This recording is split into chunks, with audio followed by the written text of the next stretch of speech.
இங்க ஒரு லேடி அவங்க பையனுக்கு முத்தம் கொடுத்ததுமே கொலாப்ஸ் ஆகி கீழே விழுந்து செத்து போயிடுறாங்க. ஆனா அவங்க பையன் அதை பார்த்து பேனிக் ஆகாம கேஷுவலா அவங்களை டச் பண்ணி எழுப்புறதுக்கு ட்ரை பண்றான். ஏன்னா சாமுக்கு ஒரு பவர் இருக்கும், அவன் செத்து போன எதை தொட்டாலும் அதுங்க ரிவைவ் ஆயிரும். ஆல்ரெடி செத்து போன அவன் அம்மாவை அவன் பவரை வச்சுதான் அவன் ரிவைவ் பண்ணிருப்பான். ஆனா அவனுக்கே தெரியாது அவனால ரிவைவ் பண்ணப்பட்டவங்க மறுபடியும் அவனை தொட்டா பாவனட்டா செத்து போயிருவாங்க.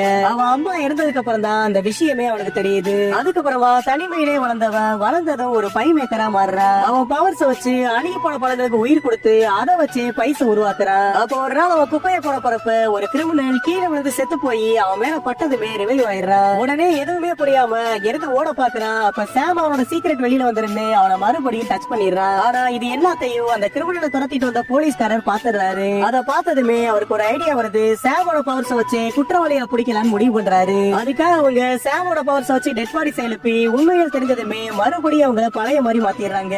இதனால சாமுக்கு பணமும் நிறைய கிடைக்க அவன் வேலையெல்லாம் விட்டுட்டு கடைசியா இதையே ஒரு தொழிலா பண்ண ஆரம்பிச்சிடறான்.